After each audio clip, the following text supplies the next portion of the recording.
వ్యవసాయ రంగం 5 సంవత్సరాల పాటు తీవ్రమైన సంక్షోభాన్ని ఎదుర్కొన్న నేపథ్యంలో ఏడాదిన్నర కిందట కొలువుదీరిన ఎన్డీఏ ప్రభుత్వం రైతును బతికించాలని, వ్యవసాయాన్ని లాభసాటిగా మార్చాలని అనేక కార్యక్రమాలు అమలు చేస్తూ ఉంది. చంద్రబాబు నాయుడు గారు వచ్చిన తర్వాత రైతుకు ఒక నమ్మకం, భరోసా లభించింది. పిఎం కిసాన్ అన్నదాత సుఖీభవ కింద రాష్ట్రంలో 46 లక్షల మంది రైతులకు 2 విడతల్లో 6,310 కోట్ల రూపాయలు ఇచ్చాం. ఒక్క రాయదుర్గం నియోజకవర్గంలోనే 42,000 మందికి పైగా రైతులకు 58 కోట్ల రూపాయల 2 విడతల్లో డబ్బులు ఇచ్చాం.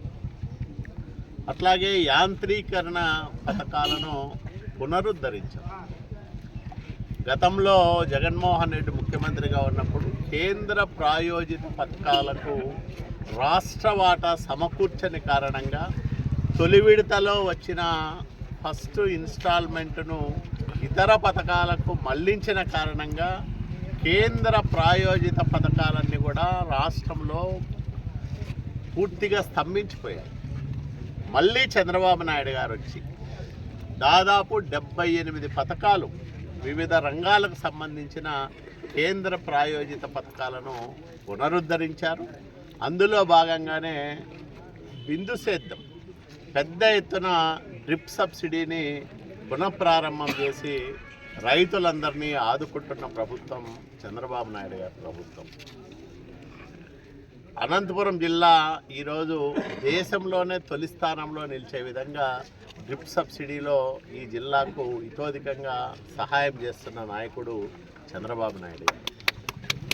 రాయదుర్గం నియోజకవర్గంలో కూడా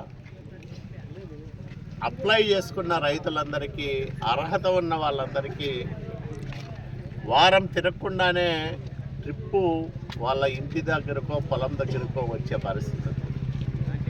ఇట్లా అన్ని పథకాలను మళ్ళా పునఃప్రారంభం చేశాం. రైతును ఆదుకుంటున్నాం. రబీలో వేరుశెనగ రైతులకు కూడా ఇప్పుడు రాయదుర్గం నియోజకవర్గంలోనే 1,400 క్వింటాళ్ళ విత్తనం వేరుశెనగని సరఫరా చేయబోతా ఉన్నాం.